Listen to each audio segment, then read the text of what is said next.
I chose Oregon because, you know, when I came here on my official visit, I felt very at home. You know, I connected with the players here. I liked the coaches. I knew, you know, this arena was going to be built, and there was just a lot of excitement around Oregon basketball. Hello, Oregon fans. Kurt here once more with your weekly update in Oregon sports and FishDuck.com. So let's get started.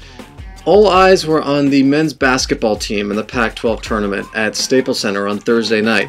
Unfortunately, Oregon lost 63-62 to Colorado. Bad shooting, sloppy defense, some unlucky bounces. It was a little too much to overcome.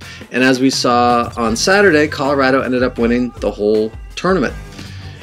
I was there to take in the sights on Thursday night for the Colorado-Oregon game. Thank you to Tom for the ticket, getting me a seat courtside behind the Colorado cheerleaders and in front of the CU band. I also ended up on national TV a couple times, so here's some of what went down.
All game long, my buddy was trying to pick a fight with the Colorado mascot, and it almost got heated for a minute there.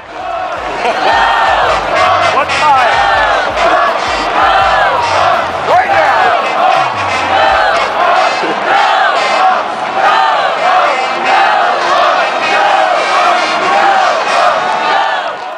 After the game, the people who were sitting next to us, including Sean Elliott, longtime NBA player with the San Antonio Spurs and Arizona Wildcat, as they were leaving, he stopped and talked to us for a minute and asked, you know, I have no idea what Oregon ran with that last play. And Tom, of course, you know, responded as a Blazer fan would and said something along the lines of, yeah, it was almost like your desperation miracle 3 against the Blazers in the playoffs. Oregon did have the lead briefly late in the game, but there were a couple turnovers that put them behind.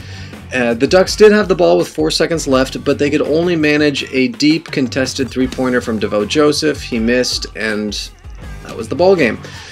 So this means Oregon is almost guaranteed to be a NIT-bound team for this year, but that may not actually be such a bad thing, as it probably means that Oregon will get to host a game at Matthew Knight Arena. We'll find out soon enough. The spring sports are swinging into high gear. We're about a month away from spring football, and soccer is also going to start in April. But indoor track season right now is wrapping up. There's plenty of other duck sports that are active at the moment, so let's take a look at what's happening. This weekend is the NCAA Indoor Track Championships. The women's team dominated once again. They just became the three-peat national champions in indoor track and field, led by Brianne Thiessen, who became the NCAA pentathlon champion. Now, not to be outdone, Oregon baseball has been as hot as any team in the country right now. They had racked up a 10-game winning streak until they lost Friday night to Illinois, but they're now at 11-2, and the Ducks and Beavers right now are both hosting what is being called the Nike College Showcase. It's a series of games being played in Eugene and Corvallis that includes Duck games at PK Park versus West Virginia and Oklahoma. Today, they won earlier 12-0 over West Virginia, and they're playing Oklahoma right now as I record this, and they play Connecticut on Sunday. The Ducks are currently ranked 17th in the country. Softball, meanwhile, has also been dominant. They are 17-3 on the season. They're currently in Fresno right now, this weekend for the Bear Crop Science Classic, playing games against Butler, Fresno State, Connecticut, Purdue, and San Diego State. They're currently ranked 15th in the country. The softball team will return to Howe Field on Tuesday for a game against Alabama. Later this week, the men's golf team will be playing Friday through Sunday at the Bandon Dunes Championships. The women's lacrosse team earlier today had a nice comeback victory over Old Dominion with Chip Kelly on hand watching the sights. They won 10-9 to even their record on the season at 3-3. Up next, they play Marist in Portland on Friday. Also taking place today, the men's tennis team had a match against Weber State in Eugene. The men's tennis team has been extremely impressive thus far this season. They've racked up a 10-1 mark, not including today's match. They've climbed almost 40 spots in the polls and currently ranked 38th in the country. The way this team is playing, it's really only a matter of time before they crack the top 25. Be sure to check out Jared Young's article from 2 weeks ago on FishDuck.com for a very nice feature on some of the young stars on this year's tennis team. The women's tennis team, meanwhile, has been almost as impressive. They've racked up a 7-2 mark thus far on the season. They host Eastern Washington on Sunday morning. Now, as for our website, FishDuck.com, we are very busy right now behind the scenes making some major upgrades to the website. While the visible changes that we've made thus far are subtle, there'll be more coming as we unveil the new and improved FishDuck.com. We've expanded our social media reach, we've upgraded our servers, we've made the site easier to read on mobile devices, and we'll have some more cool new features coming to the site very soon.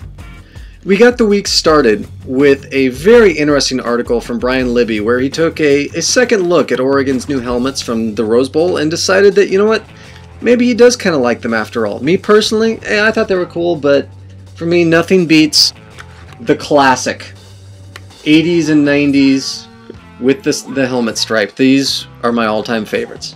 Now, we have an ongoing poll in the Fishbowl, our FishDuck.com message board, about helmets, your personal favorites. So be sure to come to the Fishbowl and chime in with your own vote on which helmet you think is best.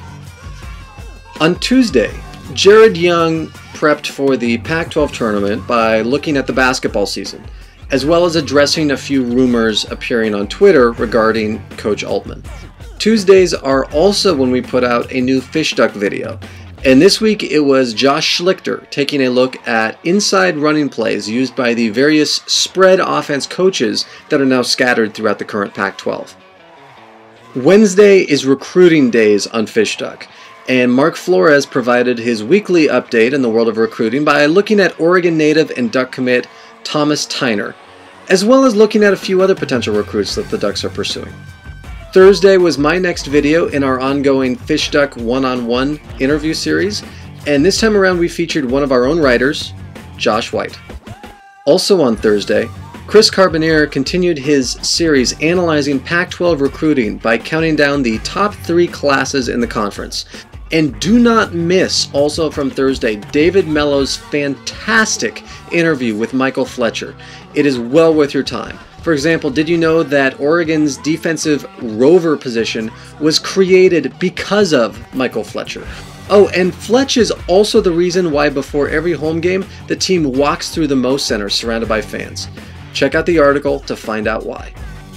On Friday, Josh White recapped Oregon's one-and-done experience in the Pac-12 Tournament, and we also had a special guest contributor, Coach Tony DeMeo.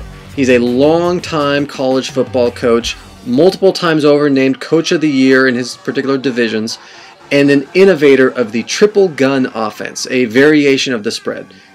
He gave us an article with terrific insight about how to conduct a football practice. If you've ever attended a practice before, this should give you a much better idea of what's going on and why. Saturday is our comedy day, and both of our humor writers provided articles. Kennard once more poked a stick at our two rivals, the Dukes and Beeve Trash of Mayberry County.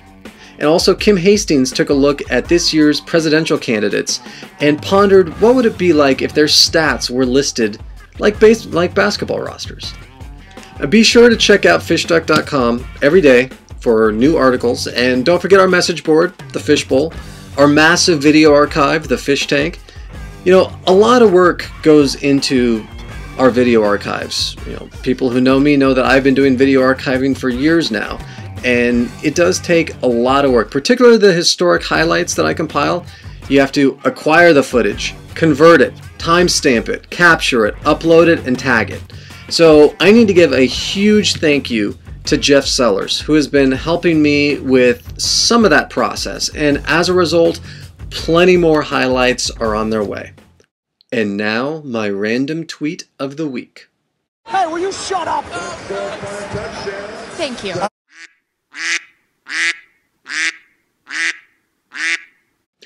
Every week, I give a music recommendation, and this week I want to introduce you to an Oregon artist that is starting to make some buzz on a national level, ZZ Ward. ZZ Ward comes from Roseburg, Oregon. She's a singer that combines a modern R&B approach with a voice and vocal style that's very reminiscent of gritty blues and soul music of decades past.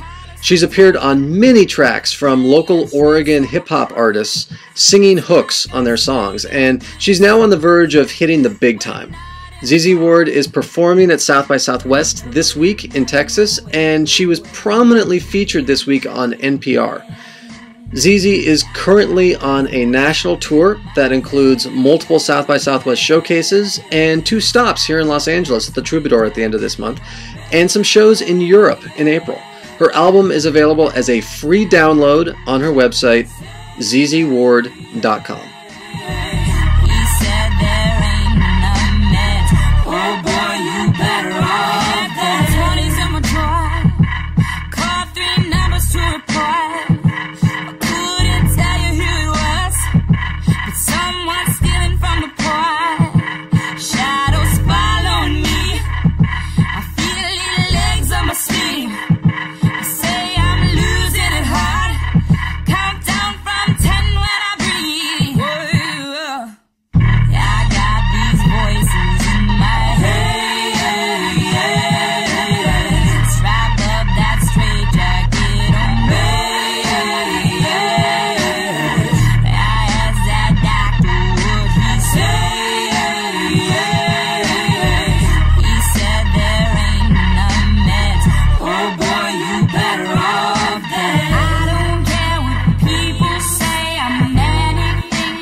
Well, that's it for me this week. As always, thank you for watching, and of course, keep coming back to FishDuck.com. Till next week, this is Kurt saying, go fish, get hooked, go Ducks.